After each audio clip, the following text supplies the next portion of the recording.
जितके मताधिक्य तितक्या वह्या. डॉक्टर जितेश कदमांचा विजय सोहळा ठरला विद्यार्थ्यांसाठी वरदान.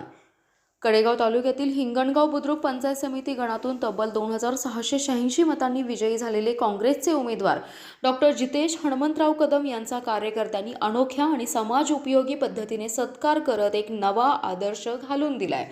पारंपरिक हार, तुरे, पुष्पगुच्छ आणि खर्चिक दिखाव्याला फाटा देत जितके मताधिक्य तितक्या वह्या आणि शालेय साहित्य या अभिनव संकल्पनेतून हा उपक्रम राबवण्यात आला.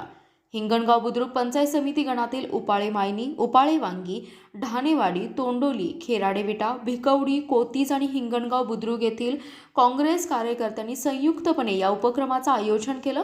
उपक्रमाची सुरुवात उपाळे मायनी येथून करण्यात आली आहे. कडेगाव येथे झालेल्या कार्यक्रमात कार्यकर्त्यांनी मोठ्या प्रमाणावर वह्या आणि शालेय साहित्य देऊन डॉक्टर कदम यांचा सत्कार केलाय.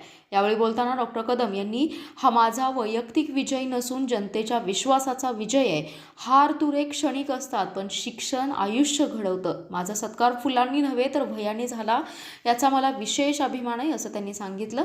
जमा झालेल्या सर्व वह्या आणि शालेय साहित्य हिंगणगाव बुद्रुक गणातील विविध शाळांमधील गरजू विद्यार्थ्यांना वितरित करण्यात येणार असल्याची माहिती त्यांनी दिली आहे. राजकीय विजयाचा उत्सव सामाजिक जबाबदारीशी जोडणारा हा उपक्रम तालुक्यात आदर्श ठरत आहे. समाजहिताचा संदेश देणाऱ्या या कृतीमुळे कार्यकर्त्यांचं सर्वत्र कौतुक होते. कडेगाव येथे झालेल्या कार्यक्रमास उपाळे मायनी येथील मोहन गोरड, महादेव देशमुख, मुकुंद घारगे, विकास पाटील, अभिजित गोरड, नरेंद्र कदम, विशाल घारगे, कुलदीप घारगे, अरविंद कदम, सागर सिद्धनाथ घारगे, दत्तात्रय घारगे यांच्यासह ग्रामस्थ मोठ्या संख्येने उपस्थित होते. गावातील मताधिक्या इतक्या वह्या देत या अभिनव उपक्रमाची दमदार सुरुवात करण्यात आली आहे.